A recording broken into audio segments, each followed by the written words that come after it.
The Asch experiment. Why are we so easily influenced by the crowd? Imagine sitting in a quiet room with 7 other people. A researcher places 2 cards in front of you. On the first card, there's a single line. On the second, 3 lines of varying lengths. One clearly matches the first. The task is simple. Which line is the same? You glance at the options.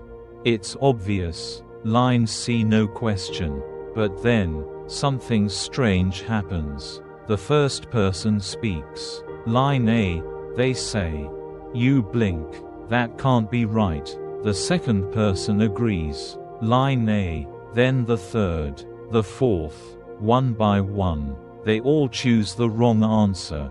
Now it's your turn. Your pulse quickens. You know what you see, but everyone else sees something else. What do you do?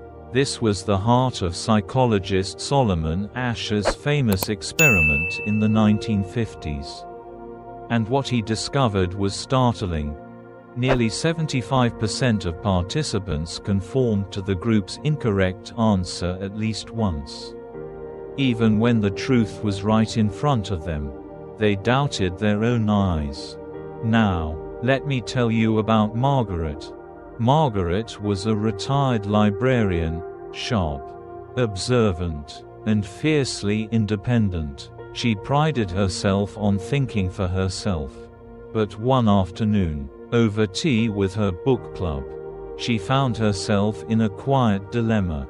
The group was discussing a novel, and one by one, her friends praised it as a masterpiece. Margaret had found it dull, even frustrating. But as the praise continued, she hesitated. Maybe she missed something, maybe she was wrong. Before she knew it, she was nodding along. Yes, she said softly, it really was brilliant. Later, at home, she sat with her untouched copy of the book, frowning. Why had she agreed? She knew her own opinion.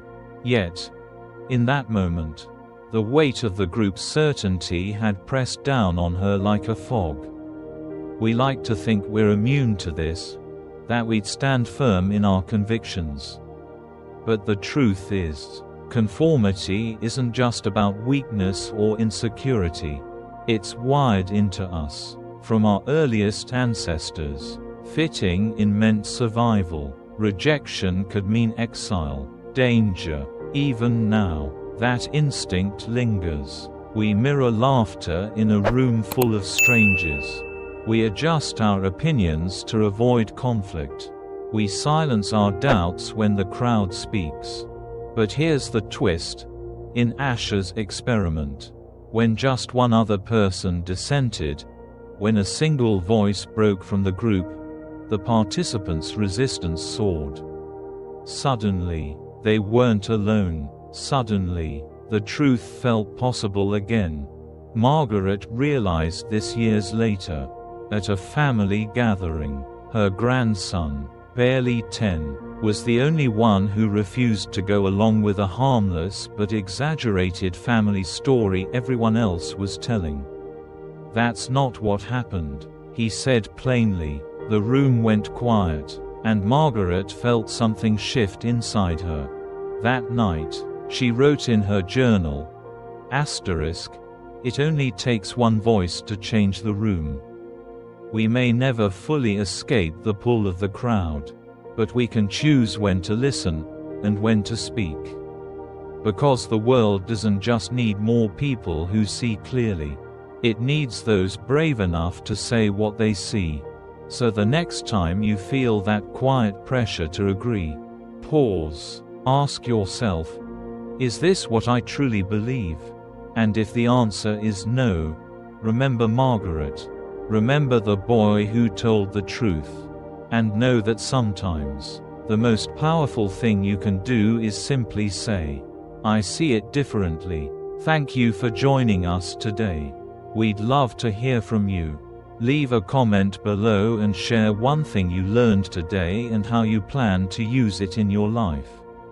Your thoughts are important to us. so don't hesitate to share them. Reading your comments gives us great motivation and encouragement. If you enjoyed this video and found it helpful, please like, subscribe, and share. Your support helps us continue creating good content to inform and inspire you. Thanks for watching, and we look forward to seeing you in the next video.